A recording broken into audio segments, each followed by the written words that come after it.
యవనుడా, నీ యవనమందు సంతోషపడుము. అయితే వీటన్నిటిని బట్టి దేవుడు నిన్ను తీర్పులోనికి తెచ్చునని జ్ఞాపకముంచుకొనుము. చిన్న ప్రార్థన చేసుకుందామండి. దయామేడువైన తండ్రి, ఈ సాయంత్ర సమయమందు మీ పరిశుద్ధమైనటువంటి సన్నిధిలోనికి వచ్చి మీ మాటలను వినవలనని ప్రభువా మేము వేచి ఉంటుండగా, మా హృదయమునకు అవసరమైనటువంటి మాటలతో ప్రభువా మీరు తాకి మా హృదయంలో ఉన్నటువంటి ఆ యొక్క వెలితిని మీరు తొలగించండి. మేము సంపూర్ణులం కాగలుగునట్లుగా ప్రభా మాలో ఉన్నటువంటి అనేకమైనటువంటి పొరపాట్లను మీరు తొలగించి మాలో ఉన్నటువంటి ఆ వ్యర్థత్వమును తీసివేసి ప్రభువా మేము పరిశుద్ధులం గాను మిమ్ములను ఇష్టపెట్టేటువంటి వారం గాను ఈ లోకంలో మేము బ్రతకగలుగునట్లుగా మా యొక్క ప్రవర్తనను మీరు మార్చండి. క్రీస్తునామందు వేడుకొంచున్నాం తండ్రి, ఆమేన్. ప్రసంగి 11వ అధ్యాయము 9-10 వచనములలో ఈ విధంగా వ్రాయబడి ఉన్నది. యవనుడా, నీ యవనమందు సంతోషపడుము. నీ యవన కాలమందు నీ హృదయమును సంతుష్టిగా ఉండనిమ్ము. నీ కోరిక చొప్పునను నీ దృష్టి యొక్క ఇష్టము చొప్పునను ప్రవర్తింపుము. అయితే వీటన్నిటిని బట్టి దేవుడు నిన్ను తీర్పులోనికి తెచ్చునని జ్ఞాపకముంచుకును. లేత వయసును నడిప్రాయమును గతించిపోవునవి గనుక నీ హృదయములో నుండి వ్యాకులమును తొలగించుకొనుము. నీ దేహమును చెరుపుదాని తొలగించుకొనుము. మానవ జీవితంలో రకరకములైనటువంటి స్టేజెస్ ఉన్నాయి. బాల్యం అనేటువంటిది ఉన్నది, యవనం అనేటువంటిది ఉన్నది, నడిప్రాయం అనేటువంటిది ఉన్నది, చివరిగా వృద్ధాప్యం అనేటువంటిది ఉన్నది. వీటన్నిటిలో కూడాను యవన ప్రాయం అనేటువంటి దాని యొక్క విలువ ప్రతి ఒక్కరికి తెలుసు. యవన ప్రాయంలో మనిషికి ఉన్నటువంటి ఆ శక్తి సామర్థ్యములు అనేటువంటివి అతీతంగా ఉంటాయి. మనిషికి ఉన్నటువంటి ఆ యొక్క చురుకుదనము చాలా ఎక్కువగా ఉంటుంది. సంతోషించేటువంటి సమయం అది, ఆనందించవలసినటువంటి సమయం అది. అందరితో కలిసి ఆటపాటలతోనూ నేర్చుకునేటువంటి అన్ని విషయములలోనూ నేర్చుకునవలసినటువంటి వయస్సు అది. అదే విధంగా ముందున్నటువంటి ఆ యొక్క జీవితమునకు తమ్మును తాము ప్రిపేర్ చేసుకునవలసినటువంటి సమయము కూడా అదే. ఈ విధంగా యవనం అనేటువంటిది ఎంత ప్రాముఖ్యమైనటువంటిది అనేటువంటిది మనకందరికీ తెలిసినటువంటి విషయమే. వృద్ధాప్యంలో ఉన్నటువంటి వారిని మనం చూసినట్లయితే వారేమంటా ఉంటారంటే, ఒక ప్రక్కన వారు మా వయసు పెరుగుతున్నది అనేటువంటి ఆ యొక్క నంబర్ని బట్టి, మా వయసు ఇంత అని చెప్పుకోవటాన్ని బట్టి వారు కొంత గర్విస్తూ ఉంటారు. గాని అదే సమయంలో వారి యొక్క యవన ప్రాయం అనేటువంటిది తరిగిపోతుందని చెప్పి, వారు వృద్ధాప్యంలోనికి వెళ్ళిపోతున్నారని చెప్పి, వారి యొక్క సమాధికి దగ్గర అవుతున్నారని వారి యొక్క హృదయంలో బాధ మనం తేటగా చూడవచ్చు. చాలా మంది ఏమంటూ ఉంటారంటే, ఏ వయసులో చేయవలసినటువంటివి ఆ వయసులో చేయవలసి ఉన్నది అని చెప్తూ ఉంటారు పెద్దవారు. బాల్యంలో చేసేటువంటి పనులున్నాయి, యుక్త వయసులో చేసేటువంటి పనులున్నాయి, ఆ తర్వాత నడి వయసులో చేసేటువంటి పనులున్నాయి, ఆ తర్వాత వృద్ధాప్యంలో చేసేటువంటి పనులు ఉంటూ ఉంటాయి. అయితే అన్ని పనులు చేయటానికి శక్తి సామర్థ్యములు ఉన్నటువంటి అతి అనువైనటువంటి సమయం ఏదంటే యుక్త వయసు అనేటువంటిది. ఈ యుక్త వయసు ఒకసారి అయిపోయిందంటే మరలా రాదు. ఆ మాటకు వస్తే జీవితంలో మనం గడిపివేసినటువంటి ఆ స్టేజి మరలా తిరిగి రాదు, ఒకసారి మాత్రమే వస్తుంది. బాల్యం అనేటువంటిది జీవితానికి ఒకసారే ఉంటుంది. యుక్త వయసు అనేటువంటిది, నడిప్రాయం అనేటువంటిది, వృద్ధాప్యం అనేటువంటివి కూడా ఈ విధంగానే ఒకసారి మాత్రమే మనకి జీవితంలో ఉంటూ ఉంటాయి. యుక్త వయసు అనేటువంటి దాని యొక్క ప్రాధాన్యతను, దాని యొక్క ఇంపార్టెన్స్ ను మనం తెలుసుకొని ఆ యుక్త వయసులో ప్రయోజనకరంగా మన జీవితమును మలుచుకుంటూ మనకు ప్రయోజనకరంగాను ఇతరులకు ప్రయోజనకరంగాను మన జీవితమును మార్చుకొనగలిగినటువంటి మాటలను ఇక్కడ గ్రంథకర్త చెప్తూ ఉన్నాడు. ఈ లోకంలో మనం చూసినప్పుడు తినదగినటువంటి ఫుడ్ ఐటమ్స్ అనేటువంటివి ఉన్నవి. అన్నీ తినదగినవి కావని మనకు తెలుసు. ఉదాహరణకు బాదం పప్పుల్ని మనం తింటూ ఉంటాం. అలాగని చెప్పి గన్నేరు పప్పుని ఎవరం తినం. ఎందుకంటే అది మనకు తినదగినటువంటిది కాదు. అది తిన్నట్లయితే మనం చనిపోయేటువంటి ప్రమాదం ఉన్నది కాబట్టి దాన్ని అవాయిడ్ చేస్తూ ఉంటాం. పాయిజన్ ఇది. అంటే మనం తినదగినటువంటి ప్రతిదీ తినవచ్చును. అయితే తినదగినవి ఉన్నవి, తినకూడనటువంటివి ఉన్నవి. వాటిని తెలుసుకొని తినదగినవి తినొచ్చు, తినకూడనటువంటివి తప్పనిసరిగా మనం అవాయిడ్ చేయవలసినటువంటి అవసరం ఉన్నది. ఇదే విధంగా మామిడి పండ్లను తీసుకుందాం. ఈ మామిడి పండ్లు అనేటువంటివి చాలా రుచిగా ఉంటాయి. అయితే అవి పక్వానికి వచ్చి పండి తినదగినటువంటి దినములు చాలా కొద్దిగానే మాత్రమే ఉంటాయి. ఆ దినములలో వాటిని తినగలిగినట్లయితే నీవు చాలా సంతోషపడతావు. ఆ స్టేజ్ దాటిపోయిన తర్వాత అవి తొందరగా పాడైపోతాయి, వాటిని తింటాకిక పనికిరావు. అదే విధంగా పండ్లు అనేటువంటివి పక్వానికి రాకముందు ఎవరు తిన్నా గాని వాటిని రిలీజ్ చేయలేము. అంటే ఆ యొక్క రుచిని మనం ఆస్వాదించలేము. మామిడి పండు పిందగా ఉండగానే కోసేసాం అనుకోండి, మామిడి పండులాగా ఆ పింద ఉంటుందా? ఉండదు కదా. అదే విధంగా ఇంకా పెద్దదైన తర్వాత ఆ కాయ కోసి తిన్నాం అనుకోండి, పుల్లగా ఉండవచ్చు. అది ఎప్పుడైతే పక్వానికి వచ్చిందో అప్పుడు మాత్రమే మనం దాన్ని తినవలసి ఉన్నది. అదే విధంగా ఎంతకాలం అయితే అది మనకి తినదగినటువంటిదిగా ఉంటుందో అంతకాలంలోనే మనం దాన్ని తినేటువంటి విధంగా చూసుకోవాలి. మనం ప్రారంభంలో చదివినటువంటి ఈ యొక్క 2 వచనములను మనం చూసినప్పుడు, ఇప్పుడు మనం చెప్పుకున్నటువంటి ఈ 2 విషయములకు సంబంధించినటువంటి సిమిలారిటీస్ మనం గమనించవచ్చు. ఈ గ్రంథకర్త వీటిని పోలుస్తూ ఏమని చెప్తున్నాడంటే, ఈ యొక్క విషయములను రెండింటిని పోలుస్తూ ఏమని చెప్తున్నాడంటే, మీరు చేయవలసినటువంటి పనులను, చేయదగినటువంటి పనులను చేయవలసిన సమయములోనే చేయండి అనేటువంటి విధంగా తాను యవనమును లెక్కలోనికి తీసుకొని అతి ప్రయోజనకరమైనటువంటి ఆ సమయమును సూచిస్తూ ఈ యొక్క మాటలు చెప్తున్నట్లుగా మనం గమనించవచ్చు. ఇక్కడ గ్రంథకర్త యవనమును గురించి ప్రస్తావిస్తూ ఈ యొక్క వాక్యములను చెప్పటం జరిగింది. యవనము అనగానే మనకందరికీ తెలిసినటువంటిదే. యవనంలో ఉండేటువంటి, మరి ముఖ్యంగా ఈ టీనేజ్ లో ఉండేటువంటి యొక్క బ్యూటీ అనేటువంటిది చాలా యూనిక్ గా ఉంటుంది. పిల్లలు ఎదుగుతున్నప్పుడు మనం చూస్తూ ఉంటాము. పిల్లలు 10-12 సంవత్సరాలు దాటిన తర్వాత టీనేజ్ లో ప్రవేశిస్తున్నప్పుడు వాళ్ళు చాలా అందంగా తయారవుతూ ఉంటారు. మగ పిల్లలు అలాగే ఉంటారు, మరి ముఖ్యంగా ఆడపిల్లలు బాగా అందంగా ఉంటూ ఉంటారు. ఆ సమయంలో వారికి ఫ్యాషన్ గా ఉండాలని, ఫ్యాషన్స్ అన్ని చెయ్యాలని చెప్పే కోరిక అది ఎక్కువగా ఉంటూ ఉంటుంది. అంటే తమను తాము మరింత అందంగా తీర్చిదిద్దుకోవాలని, అందరూ వారిని చూచి వారి యొక్క అందాన్ని చూచి ప్రశంసించాలని చెప్పి ఆశపడేటువంటి స్టేజీ యుక్త వయసు అనేటువంటిది. అంతేకాదు ఆ సమయంలో వారికి ఉండేటువంటి ఆ ఎనర్జీ కూడా చాలా ఎక్కువగా ఉంటుంది. ప్రతి దానిని చేయగలిగినటువంటి శక్తి వారికి ఎక్కువగా ఉంటుంది. చాలా సంతోషంగా ఉంటారు. ఆ సమయంలో బరువులు బాధ్యతలు ఏమీ ఉండదు. తల్లిదండ్రుల మీదే ఇంకా ఆధారపడి ఉంటారు కాబట్టి వారు చాలా సంతోషంగా ఇంటి దగ్గర తినటము, మిగిలినటువంటి పనులు చూసుకునవలసినటువంటి ఆ యొక్క కర్తవ్యం ఏమైనా ఉన్నట్లయితే చూసుకుంటూ ఉంటారు. అంటే స్కూల్ వర్క్ ఇలాంటిది చూసుకుంటూ ఉంటారు. కాబట్టి వారికి ఈ లోక సంబంధమైనటువంటి బరువులు, బాధలు, ఇబ్బందులు వాటిని గురించి అంత పెద్ద అవగాహన ఉండదు. అందువలన వారు చాలా సంతోషంగా ఉంటూ ఉంటారు. వాళ్ళకి చాలా ధైర్యం కూడా ఉంటుంది. పెద్దలైనటువంటి వారు వెనకకు జంకేటువంటి విషయాల్లో యువకులైనటువంటి వారు ఏం చేస్తారంటే చాలా సందడి చేస్తూ వాళ్ళకి ఏమాత్రం భయం లేకుండా ముందుకు అడుగు వేసేటువంటి పరిస్థితి ఈ యవన దశలో మనకు ఉంటుంది. కొత్త విషయాలను తెలుసుకోవాలని చెప్పి, కొత్త విషయాలను నేర్చుకోవాలని చెప్పి ఆశ అనేటువంటిది వాళ్ళకి ఉంటూ ఉంటుంది. వారి ముందు ఉన్నటువంటి యొక్క ఫ్యూచర్ ను ప్రయోజనకరంగా మార్చుకోవాలన్నా, దానిని నాశనము చేసుకోవాలన్నా సరే అక్కడ పునాది పడవలసి ఉన్నది. పునాది సరిగా పడినట్లయితే యవన దశలో అది ప్రయోజనకరమైనటువంటి జీవితంగా మారగలదు. అక్కడ తప్పటడుగు వేసినట్లయితే, అలాగే కంటిన్యూ అయినట్లయితే ఏమవుతుందంటే ఈ యొక్క జీవితం అంతా కూడాను నరకయాతనగా మారగలదు. ఇవన్నీ కూడాను యుక్త వయసులో జరిగేటువంటిది. అంతేకాదు వారి యొక్క మనస్సు ఎట్లా ఉంటుందంటే టర్బులెంట్ గా ఉంటుంది. అది ఇంకా స్థిరపడలేదు. కాబట్టి వారి యొక్క మనసు కొంత చంచలంగా ఉంటూ ఉంటుంది. అంటే ఎవరు ఏది చెప్తే దాన్ని నమ్మేసేటువంటి ఆ యొక్క పరిస్థితి ఉంటుంది. యవనిచ్చలకు వారు ఎక్కువగా లోనయ్యేటువంటి వారుగా ఉంటారు. ఈ లోనయ్యేటప్పుడు ఉన్నటువంటి అసలు విషయాలు, నిజాలనేటువంటి వారికి పెద్దగా తెలియదు గాని వారు తమలో కలిగేటువంటి ఆ కోరికలకును, ఇతరులు చెప్పేటువంటి వారు వినేటువంటి ఆ మాటలకును వారు ఆకర్షితులై అవే సత్యం అనుకొని ఆ ముందుకు పరిగెత్తేలాగా ఉంటూ ఉంటారు. దేవుడు ఈ లోకంలో మనకు జన్మనిచ్చినప్పుడు ఈ లోకములో ఇష్టమైనటువంటి వాటిని చూస్ చేసుకుని వాటిని అనుసరిస్తూ ముందుకు సాగేటువంటి స్వేచ్ఛను ప్రతి ఒక్కరికి అనుగ్రహించాడు.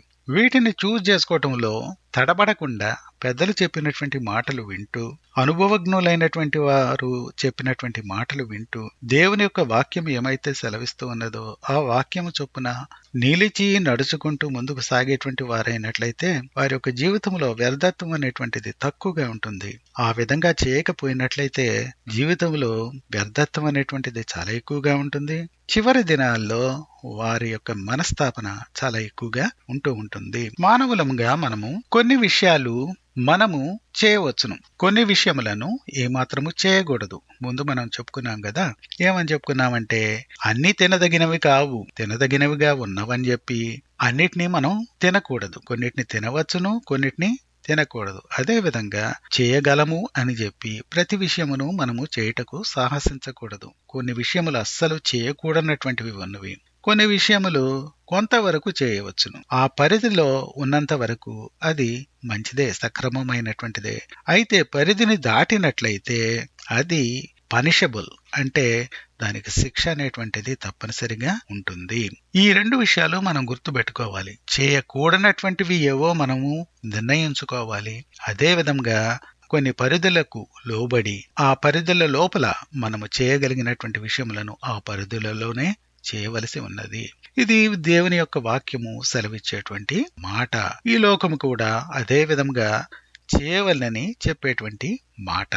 దైవ గ్రంథంలో మనం చూసినట్లయితే వ్యభిచరింపకూడదు, దొంగిలకూడదు, నరహత్య చేయకూడదు, ఈ విధంగా కొన్ని విషయములను గురించి సూటిగా అవి చేయతగనటువంటివి అని చెప్పబడింది. ఈ విషయములను మనము ఎన్నడూ చేసేటువంటి వారంగా ఉండకూడదు. ఒకవేళ చేసినట్లయితే మనము దేవుని యొక్క ఉగ్రతకు గురవుతాము. ఆయన ఇచ్చేటువంటి శిక్షను మనము అనుభవించవలసి ఉంటుంది. అయితే కొన్ని విషయములలో అవి వివాహమునకు మాత్రమే పరిమితమైనవిగా బైబిలు చెప్తూ ఉన్నది.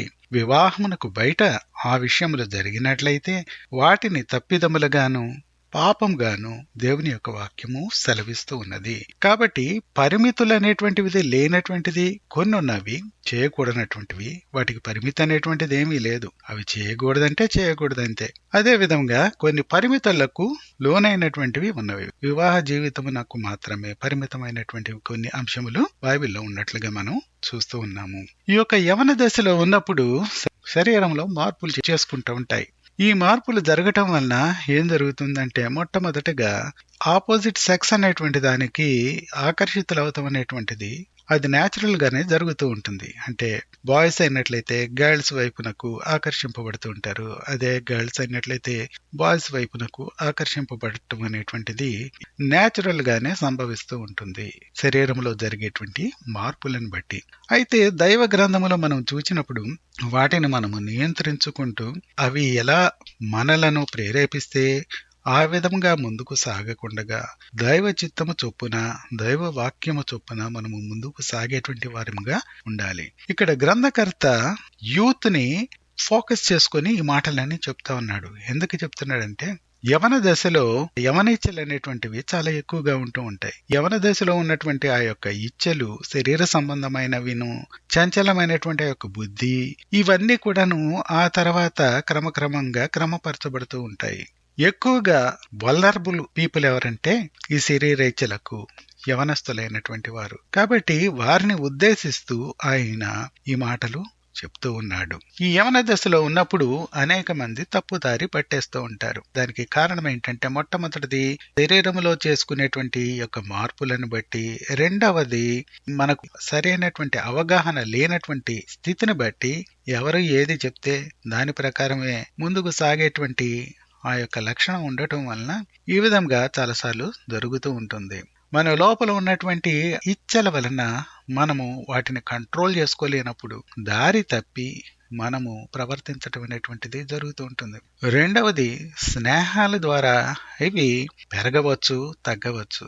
కొందరు మంచి స్నేహితులు ఉన్నట్లయితే వారి చెప్పేటువంటి మాటలు మంచిగా ఉంటాయి కాబట్టి వారు సరైనటువంటి మాటలు చెప్పడం వలన, వారితో స్నేహం చేయటం వలన మనకి ఉన్నటువంటి ఈ యొక్క న్యాచురల్ ఇన్స్టింక్ట్స్ అనేటువంటి వాటిని క్రమపరచుకోవటం మనం అలవరుచుకొనవచ్చు. లేకపోయినట్లయితే చెడు స్నేహితులు గనుక మనకు ఉన్నట్లయితే ఈ యవన దశలో ఈ సిగరెట్లు తాగటం అనేటువంటిది, ఇంకా శరీర కోరికలను తీర్చుకోవటం అనేటువంటిది, ఈ విధంగా వారి యొక్క సలహా మేరకు మనం కూడా లోనైపోయి మనం తప్పుదారి పట్టేటువంటి అవకాశం ఉన్నది. ఇక మూడవదిగా మనం ఏమని చెప్పొచ్చు అంటే, లోకములో ఉన్నటువంటి పరిస్థితిని మనం చూసినట్లయితే చుట్టూ ఉన్నటువంటి ఈ యొక్క లోకము పొల్యూటెడ్ గా ఉన్నది.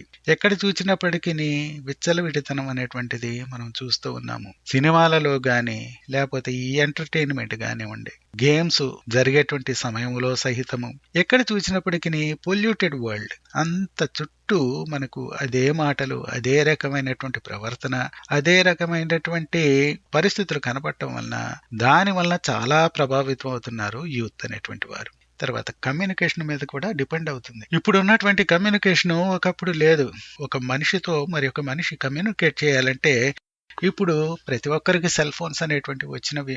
వారి ఇష్టం వచ్చినటువంటి వారి యొక్క నంబర్ తీసుకొని వారితో మాట్లాడటం అనేటువంటిది చాలా సులువైపోయింది. ఒకప్పుడు ఈ ఫెసిలిటీ అనేటువంటిది ఉండేటువంటిది కాదు. ఆ దినములతో పోల్చినట్లయితే ఈ దినములలో కమ్యూనికేషన్ పెరగటం వలన బాయ్స్ అనేటువంటి వాళ్ళు గర్ల్స్ తోనూ, గర్ల్స్ అనేటువంటి వారు బాయ్స్ తోనూ రకరకములుగా మాట్లాడుతూ, తెలియనటువంటి వారితో సంభాషిస్తూ, వారెన్నడూ చూడనటువంటి వారితో సంబంధాలు పెట్టుకొని ఈ రకంగా ఆకర్షితులయ్యి వివాహాల వరకు వచ్చేటువంటి వారు కొందరైతే వీరి వలన మోసపోయేటువంటి వారు మరెంతో మంది ఉంటున్నారు. ఇది మరి యొక్క కారణము. తర్వాత పెద్దలు చెప్పినటువంటి మాటకు లోబడకుండా ఉండటం అనేటువంటిది ఆ యొక్క వయసులో, యుక్త వయసులో చాలా ఎక్కువగా ఉంటూ ఉంటుంది. స్నేహితులు చెప్పేటువంటి మాట చాలా తీయగాను, ఆచరణ సాధ్యంగాను, ఆచరణ యోగ్యంగాను వాళ్ళకి అనిపిస్తూ ఉంటుంది. పెద్దవాళ్ళు ఏ మాట చెప్పినప్పటికీ అదంతా అవుట్డేటెడ్ గాను, వీరికి నవీనమైనటువంటి భావములు చాలా ఎక్కువగా ఉన్నట్లుగాను, ఆ భావముల చొప్పున ముందుకు వెళ్ళినట్లయితే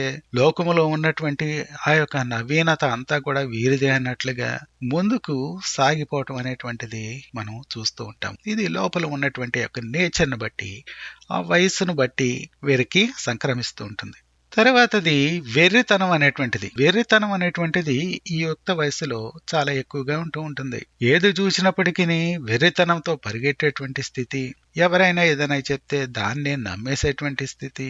ఇక పెద్దలైనటువంటి వారు, అనుభవజ్ఞులైనటువంటి వారు ఏదైనా మాట చెప్పినట్లయితే దాన్ని విని, గ్రహించి పట్టించుకునేటువంటి స్థితి వీరికి కనపడదు. ఇంట్లో ఉన్నటువంటి వారు కనబడితేనే ఏదో తలనొప్పి వచ్చినట్లుగా మాట్లాడుతూ ఉంటారు. మిగిలినటువంటి వారు, వారి స్నేహితులైనటువంటి వారు, వీధిలో కనపడినటువంటి వారు ఎవరైనా సరే చాలా సౌందర్యంగా ఉన్నట్లు, అదేవిధంగా వారు చెప్పేటువంటిదంతా కూడా వేదం అన్నట్లుగా ఫీల్ అవుతూ ఉంటారు. ఈ రకమైనటువంటి ప్రవర్తన అనేటువంటిది, థింకింగ్ అనేటువంటిది ఈ యుక్త వయసులో చాలా ఎక్కువగా ఉంటూ ఉంటుంది. ఇదే కాకుండా మనిషికి దేన్నైతే చేయవద్దు అని చెప్తామో దాన్ని చేయాలి అనేటువంటి తత్వం చాలా ఎక్కువగా ఉంటుంది.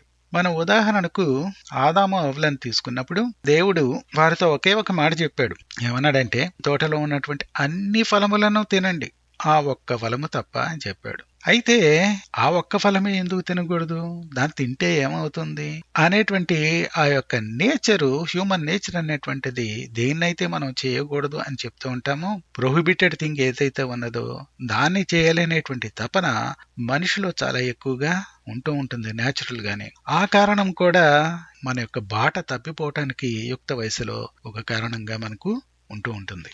ఇక్కడ గ్రంథకర్త ఏమని చెప్తున్నాడంటే, నీ యవనమందు సంతోషపడుము అని చెప్తున్నాడు. యవనం అనేటువంటిది ఒకసారి జీవితంలో వస్తుంది. ఈ యవన కాలమందు నువ్వు సంతోషంగా ఉండు అని చెప్తున్నాడు. సంతోషంగా ఉండవద్దు అని చెప్పట్లేదు, నువ్వు దిగాలు పడి ఉండమని చెప్పట్లేదు. నీ యవన కాలమందు సంతోషపడము అని చెప్తున్నాడు. సంతోషం అనేటువంటి దానికి సరైనటువంటి మీనింగ్ ఆ యవన దశ యందు సరిగ్గా తెలియదు. ఆ సంతోషం అంతా కూడాను దుఃఖంగా మారిపోయిన తర్వాత అప్పుడు సంతోషం అంటే ఏంటి అనేటువంటిది సరైనటువంటి విధంగా ఒక మనిషి అర్థం చేసుకోగలుగుతాడు. ఇది చాలా విచారకరమైనటువంటి పరిస్థితి. కానీ బైబిల్ ఏమని సెలవిస్తున్నదంటే, యవన కాలమందు సంతోషపడము అని చెప్తూ ఉన్నది. అదేవిధంగా నీ యవన కాలమందు నీ హృదయమును సంతుష్టిగా ఉండనేమో, నీకు ఏమైతే కావాలని అనుకుంటావో వాటిని పొందు అనే చెప్తా ఉన్నది. నీ కోరిక చొప్పునను, నీ దృష్టి యొక్క ఇష్టము చొప్పునను ప్రవర్తించము. నీ కోరిక చొప్పున ప్రవర్తించమని చెప్తుంది, నీ దృష్టి యొక్క ఇష్టము చొప్పున ప్రవర్తించమని చెప్తా ఉన్నది. అయితే వీటన్నిటిని బట్టి దేవుడు నిన్ను తీర్పులోనికి తెచ్చునని జ్ఞాపకం ఉంచుకొనుము అని చెప్తా ఉన్నది. పైన చూసినట్లయితే అన్ని చేయి అని చెప్తా ఉన్నది. ఇక్కడ కిందకు వచ్చేటప్పటికి ఏమన్నదంటే, ఇక్కడ ఒక కాషన్ అనేటువంటిది మనకు ఇవ్వటం జరుగుతూ ఉన్నది. ఏంటా కాషన్ అంటే, వీటన్నిటిని చెయ్యి, అయితే ఒక మాట, వీటన్నిటిని చేయటం వలన దేవుడు నిన్ను తీర్పులోనికి తెచ్చునని, తీర్పు అనేటువంటిది ఒకటి ఉన్నదని చెప్పి నువ్వు జ్ఞాపకం ఉంచుకొనుము అని చెప్తూ ఉన్నాడు గ్రంథకర్త. అదేవిధంగా లేత వయసును నడిప్రాయమును గతించిపోవును. అవి ఎక్కువ కాలం ఉండవు, కొద్ది కాలం మాత్రమే నీ యొక్క జీవితంలో ఉంటాయి. అవి ఒకేసారి వస్తాయి, అది ఎక్కువ కాలం ఉండవు, అవి గతించిపోయేటువంటివి. కాబట్టి నీ కోరిక చొప్పున చేయి, నీ హృదయంలో నుండి వ్యాకులమును తొలగించుకొనుము, వరీస్ అనేటువంటివి తీసివేసుకో. సంతోషించు, నీవు ఏం కావాలనుకుంటావో అవన్నీ చెయ్యి. అయితే వీటన్నిటిని బట్టి దేవుడు నిన్ను తీర్పులోనికి తెచ్చునని జ్ఞాపకం ఉంచుకునుము. నీ దేహమును చెరుపు దాని తొలగించుకునుము. నీ దేహమును పాడు చేసేటువంటివి ఏవైనా సరే వాటి నుండి దూరంగా ఉండు అని సెలవిస్తూ ఉన్నది. ఇప్పుడు చెప్పుకున్నటువంటి ఈ యొక్క వాక్యములను మనం చూసినప్పుడు కన్ఫ్యూజింగ్ గా ఉంటుంది చాలా మందికి. ఏంటండి, ఓ పక్కనేమో అన్ని చెయ్యమని చెప్తున్నాడు, నీ కోరిక చొప్పున ప్రవర్తించమని చెప్తా ఉన్నాడు, అయితే చివరకు వచ్చిన తర్వాత వీటన్నిటిని బట్టి దేవుడు తీర్పులోనికి తీసుకుని వస్తాడని చెప్తా ఉన్నాడు. ఏంటండి ఇదంతాను అని అనుకునేటువంటి వాళ్ళు చాలా మంది ఉంటారు. ఇది ఎలాంటిదంటే, ఈ లోకంలో ఉన్నటువంటి ప్రతి దానిని మీరు అనుభవించండి. అయితే ఒక విషయం సుమా, అన్ని సరైనటువంటివి కావు. కొన్ని నీకు ఆహారంగా ఉపయోగపడేటువంటివి ఉన్నవి, కొన్ని నీ ప్రాణమునే తీసివేసేటువంటివి ఉన్నవి అని చెప్తే మీకు ఎలా ఉంటుందో అలాంటి మాట ఇది. మనం మొదట్లో చెప్పుకున్నాం కదా, బాదం పప్పులు అనేటువంటివి మనం తింటూ ఉంటాము. అయితే గన్నేరు పప్పు అనేటువంటిది మనం తినము. ఎందుకంటే గన్నేరు పప్పు అనేటువంటిది మన యొక్క ప్రాణాన్ని తీసివేస్తుంది. బాదం పప్పు అనేటువంటిది మనకు కావలసినటువంటి ఆహారంగా ఉపయోగపడుతూ ఉంటుంది. కొన్ని మాత్రమే సరైనటువంటివి, కొన్ని మాత్రమే అనుమతింపబడినటువంటివి, అన్నీ కూడా అనుమతింపబడినటువంటివి కావు. కొన్ని పూర్తిగా నిషేధించబడినటువంటివి ఉన్నవి, కొన్ని పరిధులలో మాత్రమే నువ్వు చేయదగినటువంటివిగా ఉంటూ ఉన్నవి. ఈ యొక్క డిఫరెన్స్ అనేటువంటిది నీవు తెలుసుకొని ఆ విధంగా నీవు వాటిని అనుభవించేందుకు ప్రయత్నించు అని వేరే విధంగా చెప్పటం అన్నమాట. మనం మందుల షాపుకు వెళ్ళినట్లయితే ఆ మందుల షాపులో చాలా మందులు ఉంటాయి. అవన్నీ కూడాను అక్కడ ఉన్నటువంటి కేసెస్ లో పెట్టి ఉంటాయి. అక్కడ స్టిక్కర్స్ అతికించి ఉంటాయి. ఎటు చూసినప్పటికీ పాయిజన్ పాయిజన్ పాయిజన్ అని ఉంటుంది. ఎక్కడ చూసినప్పటికీ నేను మొట్టమొదటిసారి చూసినప్పుడు ఇదేంట్రా అంతా పాయిజన్ పాయిజన్ అని ఉన్నది, ఇదేమో మందుల షాపు, ఇక్కడ పాయిజన్ అమ్ముతున్నారేంటి అని అనుకున్నా నేను. అయితే ప్రతిదీ పాయిజనే. ఎప్పుడు పాయిజన్ అంటే అది సరైనటువంటి విధంగా మనం వాడనప్పుడు అది పాయిజన్ గా మన ఆరోగ్యాన్ని పెంచేందుకు బదులు మన ఆరోగ్యాన్ని లేకుండా చేయటానికి ఎక్కువ మోతాదులో వాడినట్లయితే చంపేసే విధంగా కూడాను చేయగలదు. ఇలాంటిది అనమాట ఇది. ఈ యొక్క మెడిసిన్ అనేటువంటిది డాక్టరు నిర్ణయించినటువంటి ఆ ప్రిస్క్రిప్షన్ మేరకు నువ్వు వాడినట్లయితే అది నీకు ఆరోగ్యకరంగా ఉండేందుకు పనిచేస్తుంది. అలా కాకుండా ఏ మెడిసిన్ పడితే ఆ మెడిసిన్ ఎప్పుడు పడితే అప్పుడు నా ఇష్టం వచ్చినట్లు వాడేస్తాను అని అన్నట్లయితే అప్పుడు నీకు అపాయకరమైనటువంటి పరిస్థితులు నీ ప్రాణమును పోగొట్టుకునే వరకు కూడా ఉండగలవు అని చెప్పటం అన్నమాట. పైన రాయబడినటువంటి వచనములను మనం చూచినప్పుడు ఇప్పటి వరకు మనం చెప్పుకున్నటువంటిదంతా కూడాను మనం మరి ఒకసారి పరిశీలించినప్పుడు గ్రంథకర్త ఏమని చెప్తున్నాడంటే, చివరిగా ఆయన ఏం చేసినటువంటిది ఏంటంటే, నీ యుక్త వయసు అనేటువంటిది చాలా తక్కువగా ఉండబోతున్నది. అది జీవితంలో ఒకే ఒకసారి వస్తున్నది. దానిని నువ్వు అనుభవించు.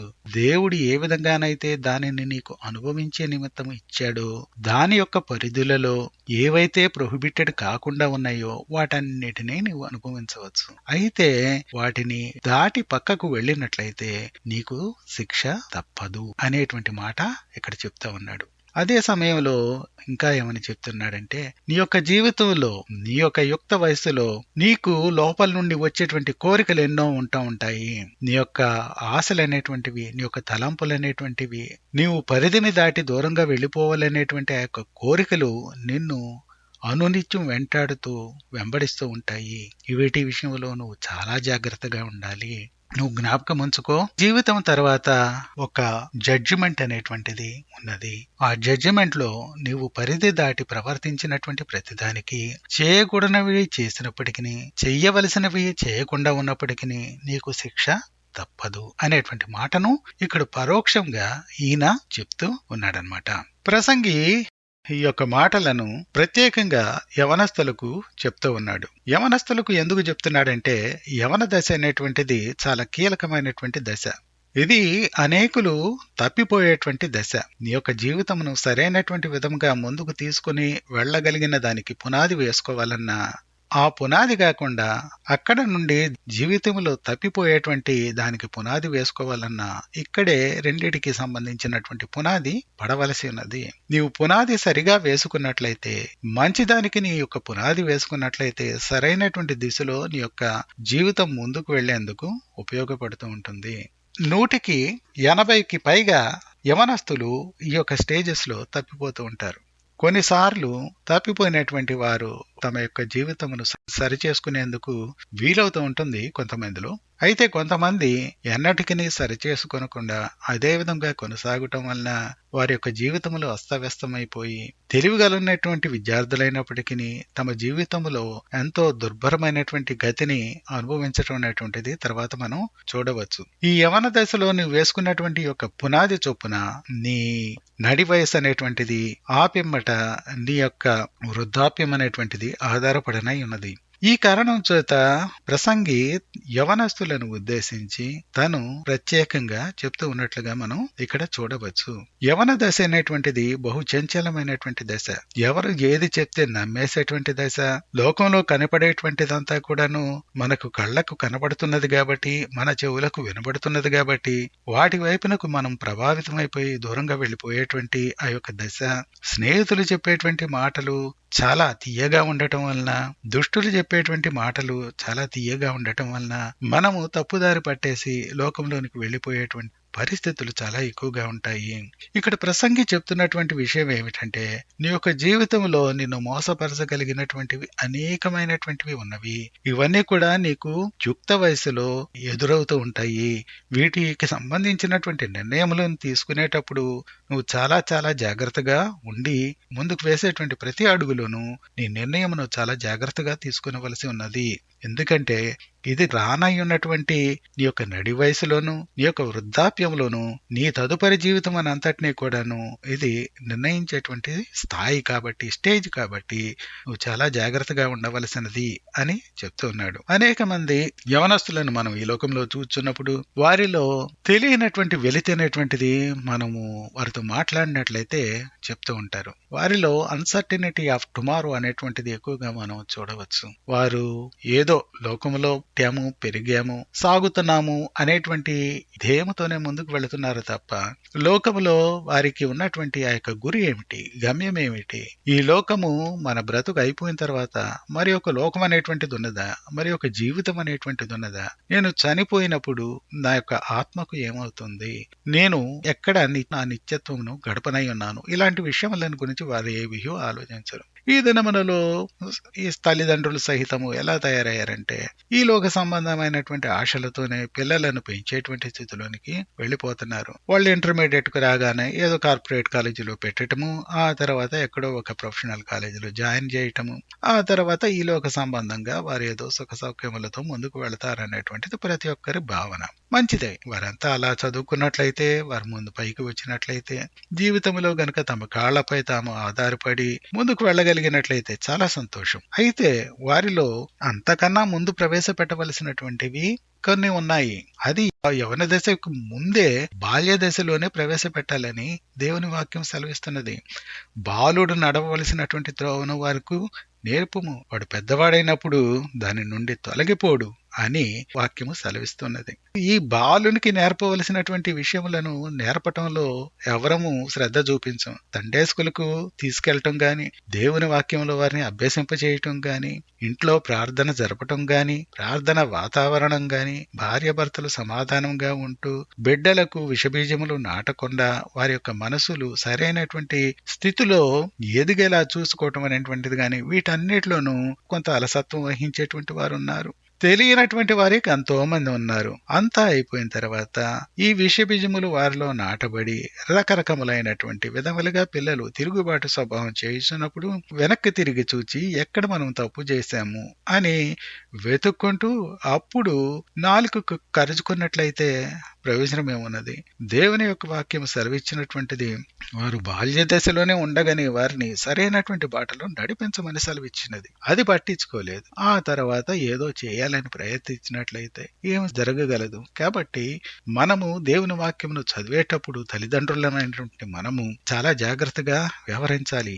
ప్రతి స్టేజిలోనూ వారికి నేర్పించవలసినటువంటి విషయములు ఉన్నవి. బాల్యము నుండి యవన దశ వరకును బాల్య దశలో వారికి అభ్యసింపజేయవలసినటువంటి వాక్యమును అభ్యసింపజేయటం, నేర్పించవలసినటువంటి ప్రార్థన నేర్పించటము, చేయవలసినటువంటి అలవాట్లు అనేటువంటివి వారికి చేయటం అనేటువంటిది మనము అప్పుడే నేర్పించవలసి ఉంటుంది. అదే విధంగా యవన దశకు వచ్చిన తర్వాత వారు ఎక్కడికి వెళుతున్నారు, ఏం చేస్తున్నారు, ఎప్పుడు వెళ్తున్నారు, ఎప్పుడు వస్తున్నారు, ఎవరితో తిరుగుతున్నారు, ఇలాంటి విషయములన్నీ కూడా తీసుకుంటూ సరైనటువంటి ఫ్రెండ్స్ తోనే తిరుగుతున్నారా లేదా ఈ విషయంలో అన్నిట్లోనూ పట్టించుకుంటూ ఒక్కోసారి వాళ్ళు ఏం చెప్తారంటే నేను స్కూల్కి వెళుతున్నానంటారు. ఆ స్కూల్కి వెళ్ళరు. వాళ్ళు ఎక్కడికో సినిమాకో ఎక్కడికో స్నేహితులతో వెళ్ళిపోతూ ఉంటారు. ఇవన్నీ కూడాను జాగ్రత్తగా మనం పరిశీలిస్తూ కరెక్ట్ చేయవలసినటువంటి సమయంలో కరెక్ట్ చేసినట్లయితే అప్పుడు వారిలో ఫలితం అనేటువంటిది మనం చూచేందుకు వీలవుతుంది. మొదట మనకే సరైనటువంటి క్రమశిక్షణ లేకుండా, మనకే సరైనటువంటి ప్రార్థనా జీవితం అనేటువంటిది లేకుండా ఉన్నట్లయితే మనం మన బిడ్డల్ని ఏ విధంగా ముందుకు తీసుకుని వెళ్ళగలము. ఇక్కడ ఒక విషయమును జ్ఞాపకం ఉంచుకోవాలి. చాలా భక్తి కలిగినటువంటి కుటుంబములలో నుండే వచ్చినటువంటి పిల్లలను అనేక మంది నేను చూచాను. తల్లిదండ్రులు ఎంతో భక్తి కలిగినటువంటి వారు, పద్ధతి కలిగినటువంటి వారు, క్రమంగా గుడికి వెళ్లేటువంటి వారు, అన్ని నేర్పించేటువంటి వారు అయినప్పటికీ అనేకమైనటువంటి పరిస్థితులు లోకంలో ఈ దినములలో చోటు చేసుకుని ఉంటున్నవి. పగలు లేస్తే రాత్రి వరకు స్కూలుకు వెళ్ళటం, అక్కడ ఉన్నటువంటి అనేక మంది పిల్లలతో తిరగటం అనేటువంటిది, ఆ తర్వాత ఎప్పుడో తిరిగి రావటం, ట్యూషన్స్ కు వెళ్ళటం, ఇలాంటివన్నీ చేస్తూ ఉన్నప్పుడు లోకములో వాళ్ళు వెళుతున్నప్పుడు తిరుగుతున్నప్పుడు వారు ఇండివిడ్యువల్ గా ఏమైతే ఎంచుకొని నడవాలని వారు ఆశిస్తూ ఉంటారో ఆ మార్గంలోనే వారు స్థిరపడటానికి నిర్ణయించుకుంటూ ఉంటారు. కాబట్టి వీటిలో మనం వారికి సహాయము చేయగలిగినటువంటి వారమై ఉండగలము. తల్లిదండ్రులుగా పూర్తిగా వారి మార్గములను నిర్ణయించగలిగినటువంటి వారము ఏ ఒక్కరము ఉండలేము. కాబట్టి ఈ విషయమును జ్ఞాపకం చేసుకోవాలి. కొంతమంది ఏమంటారంటే మా పిల్లలందరూ వెల్ సెటిల్డ్ అండి, అందరూ బాగా సెటిల్ అయిపోయారండి అని చెప్తా ఉంటారు. మంచిది, చాలా మంచిది. మీ పిల్లలందరూ బాగా సెటిల్ అయిపోయినట్లయితే చాలా మంచిది. దేవుని స్తుతించి మిగిలినటువంటి వారి పిల్లల నిమిత్తమై ప్రార్థన చేస్తాం అనేటువంటిది నువ్వు నేర్చుకోవలసినటువంటి విషయం. నువ్వు గొప్పవాడైనందువలను, నువ్వు దీనుడు అయినందువలను, లేకపోతే నువ్వు ఎక్స్ట్రాడినరీ పర్సన్ అయినందువలనను దేవుడు నిన్ను ఆశీర్వదించి నీ పిల్లలను అభివృద్ధిలోనికి తీసుకుని రాలేదు. అనేక మంది నీకన్నా బాగా పెంచినటువంటి తల్లిదండ్రుల పిల్లలే ఎంతో మంది లోక సంబంధమైనటువంటి బాటను పట్టి అటువైపుకు వెళ్లిపోతున్నటువంటి వారు ఉన్నారు. కాబట్టి ఈ విషయంలో సరైనటువంటి అవగాహన కలిగి ఉండటం అనేటువంటిది మంచిది. ఇక రెండవది ఏంటంటే చాలా మంది అవగాహన లేకుండా ఇష్టం వచ్చినట్లు మాట్లాడేటువంటి వారు ఉంటూ ఉంటారు. వారి యొక్క మాటల్ని వింటున్నప్పుడు వీరికి సరైనటువంటి జ్ఞానం లేదేమో అనిపిస్తూ ఉంటుంది. అఫ్ కోర్స్ వయసును బట్టి జ్ఞానం అనేటువంటిది పెరుగుతూ ఉంటుంది. వయసును బట్టి వచ్చేటువంటి జ్ఞానం అనేటువంటిది ఒకటి ఉన్నది, చదువును బట్టి వచ్చేటువంటి జ్ఞానము ఉన్నది. అదే విధంగా దేవునితో నీవు గడిపేటువంటి ఆ సమయమును బట్టి దేవుని వాక్యమును నువ్వు పరిశీలించి పరీక్షించి అవలంబించేటువంటి దాన్ని బట్టి వచ్చేటువంటి జ్ఞానము నీకు ఉంటుంది. ఈ విధంగా ఉన్నటువంటి రకరకములైనటువంటి జ్ఞానములలో వయసును బట్టి వచ్చేటువంటి జ్ఞానం గనుక నీకు సరిగా లేకపోయినట్లయితే ఇష్టానుసారంగా మాట్లాడేటువంటి వాడు గాని ఉంటావు. కాబట్టి మనం ఎవరము పెద్దవారం కాము. దేవుడిని యొక్క పిల్లలను ఆశీర్వదించి వారు పైకి వచ్చేలాగా చేసినట్లయితే మంచిది. సంతోషించు, స్తుతించు దేవుణ్ణి. అదే విధంగా మిగిలినటువంటి వారి పిల్లల కొరకు కూడా నువ్వు ప్రార్థించేటువంటి వాడివై ఉండాలి. ఇప్పుడు మనం చదువుకున్నటువంటి ఈ యొక్క వాక్యములో యవనస్తులకు చెప్పబడినటువంటి ఈ యొక్క మాటలన్నిటినీ అన్ని స్టేజెస్ లోనూ మనం తీసుకునవచ్చు. ఇక్కడ ప్రసంగి కేవలం యవనస్తులకు అని చెప్పాడు కాబట్టి యవనస్తులకే అని కాదు, బాల్యములో నీవు తీసుకునవలసినటువంటి జాగ్రత్తలున్నవి, ఆ వయసులో నీవు చేయవలసినటువంటి పనులున్నవి, ఇంత వయసుకు వచ్చిన తర్వాత ఇప్పుడు ప్రసంగి చెప్పినటువంటి ఈ యొక్క మాటలన్నీ నీకు వర్తిస్తాయి. అదే విధంగా నడి వయసుకు వచ్చిన తర్వాత నీవు తండ్రి అయినప్పుడు, తల్లి అయినప్పుడు నీ బిడ్డల విషయంలో నీవు తీసుకునవలసినటువంటి పూచనల గురించి, నీ యొక్క వ్యక్తిగత జీవితంలోను కుటుంబ జీవితంలోను నీవు తీసుకునవలసినటువంటి ఆ యొక్క జాగ్రత్తలను గురించి వాక్యం సెలవిస్తున్నది. ఆ తర్వాత వృద్ధాప్యంలో సహితము నువ్వు ఏ విధంగా ఉండాలి అనేటువంటిది ప్రతి ఒక్క స్టేజ్కి సంబంధించినటువంటి జాగ్రత్తలు అనేటువంటివి, సూచనలు అనేటువంటివి, సలహాలు అనేటువంటివి దైవ గ్రంథములో రాయబడి ఉన్నవి. వీటిని పరిశీలించి పరీక్షించి జ్ఞానయుక్తంగా నడుచుకునే విధంగా మనలను మనము క్రమపరుచుకుంటూ ప్రార్థించేటువంటి వారం గాను, దేవుని భయభక్తులు కలిగినటువంటి వారం గాను ఈ లోకంలో మనము ముందుకు సాగవలసినది. ఆ విధంగా ఉండున్నట్లుగా దేవుడు మనకు సహాయం చేయనుగాక. నేను ప్రార్థన చేసుకుందామండి. దయామయుడైన తండ్రి, ఈ సాయంత్రం సమయం ముందు మీరు మాకు ఇచ్చినటువంటి యొక్క వాక్యం మా హృదయంలో ఫలించినట్లుగా దీవించండి. మేము చేయవలసినటువంటి పనులను, మా యొక్క బాధ్యతలను మాకు తెలియజేయచ్చు ప్రభువా. మీ యొక్క వాక్యములో వ్రాయబడినటువంటి ప్రతి వాక్యమును మేము తెలుసుకొని ప్రభా, మేము చేయవలసినటువంటి వాటిని చేయుటకును, చేయరాని వాటిని పూర్తిగా విసర్జించుటకును, కొన్ని పరిధులలో చేయదగినటువంటి వాటిని ఆ పరిధులలో మాత్రమే చేయునట్లుగాను ప్రభా, మేము జ్ఞానం కలిగి ప్రవర్తించున్నట్లుగా మా యొక్క శరీరమును, మా యొక్క తలంపులను సమస్తమును మీ యొక్క వాక్యమునకు అప్పగించుకొని మీ యొక్క హోలీ స్పిరిట్ చొప్పున గైడ్ చేయబడుచు ముందుకు నడిచేటువంటి వారినిగా మమ్మల్ని చేయండి. ఇక్కడ ఉన్నటువంటి తల్లిదండ్రులను, పెద్దవారిని, నాడి వయస్కులను, బాలురను, బాలికలను సహితం ప్రభా మీరు దీవించి ఆశీర్వదించండి. ఈ వాక్యం వినేటువంటి ప్రతి ఒక్కరును ఈ యొక్క వాక్యం పనిచేయనట్లుగాను, దానిని బట్టి వారు నడుచుకునేలాగున ఒక ఆశీర్వాదమును దయచేయండి. క్రీస్తునామందు వేడుకొంచున్నాం తండ్రి, ఆమేన్.